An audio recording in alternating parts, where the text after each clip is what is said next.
Today we're going to break down a fantastic little horror story. It's so simple, but man, is it chilling. It's all about a hiker, a cabin in the woods, and a twist that will just stick with you. So let's get right into it and see how just a couple of sentences can create some serious suspense. So let's start with a big question. What actually makes something scary? Is it the jump scares, the monster you can see, or is it something else? Something that gets under your skin, that plays on that deep down fear of what might be lurking just out of sight.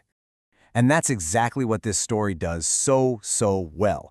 Its real power comes from what it doesn't show you. It's all about suggestion. It builds this creeping sense of dread that starts with just feeling a little unsettled and ends with, well, pure horror.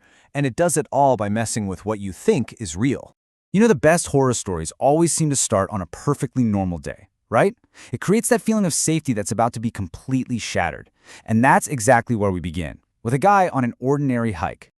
So what do we need to know about our main character? Well, the most important thing here is just how vulnerable he is. He's out there alone, he's not some expert survivalist, and he's been hiking for 8 hours. Think about that. He's tired, he's in an unfamiliar place, and he has absolutely no idea what's coming. And right here, this is the moment it all goes wrong. The sun goes down, the path he was following is just gone. And just like that, our hiker isn't in control anymore. The woods that were beautiful a few hours ago are now a very real threat. Okay, so the story is shifting gears now. We've gone from a simple problem, like being lost, to a situation that is genuinely dangerous. The stakes just got a whole lot higher. Just try to imagine that feeling for a second. You are totally, completely alone in the dark. Every little sound, a twig snapping, leaves rustling, it all sounds like a threat. There's no one around to help, it's just you and the darkness. And to make everything so much worse, his flashlight, his only defense against the pitch-black forest, is about to die. That single number, 1%, just sends the tension through the roof. He is officially running out of time. Just when it feels like all hope is lost, he sees it. A cabin. It's that classic moment, right? The sudden promise of shelter when things are at their absolute worst. It feels like he's been saved. But here's the question. Is he really safe? This is where the story pivots. It stops being about surviving the dangers of nature and becomes something much more psychological. The real threat might not be outside in the woods anymore. It might be right there in the cabin with him. This is a perfect example of a technique called false safety. The cabin isn't a safe haven. It's actually part of the trap. It's designed to make the hiker, and us, let our guard down right before the story reveals what's truly going on. As soon as he gets inside, things are just off.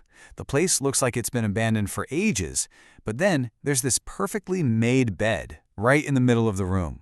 Weird, right? And then he sees them. The paintings. The fear of being lost outside is quickly being replaced by a much stranger, creepier feeling. And this is what really gets to him. These aren't just random portraits. He feels like they're peering at him. And those smiles, they aren't friendly. They're creepy. In his mind, these inanimate objects are suddenly feeling very, very alive. The horror just builds from here in these 3 quick beats. First, it's that deeply unnerving feeling that he's the center of their attention. Then it gets worse. It's not just a blank stare. It's a smile. A cold, creepy smile aimed directly at him from every wall. And finally, the detail that makes it truly unnatural. This constant, unblinking, relentless gaze. There's no escape from it. You'd think there's no way he could sleep in a room like that, right?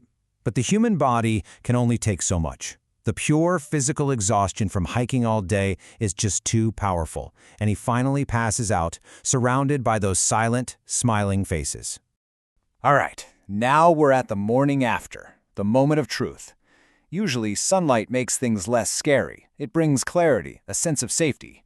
But in this story, it only brings the final, horrifying twist. So he wakes up, and for just a split second, maybe he feels relief. The creepy paintings are gone. But that feeling probably doesn't last long. It would turn to confusion pretty fast, and then to absolute terror. Because if they're gone, where did they go? And this is it. This is the punch to the gut that makes this story so effective. The fear he felt all night was completely real. But he was scared of the wrong thing. He thought he was being watched by haunted paintings. The reality was so much worse. He was being watched all night by real people, through windows. Just let that sink in for a moment.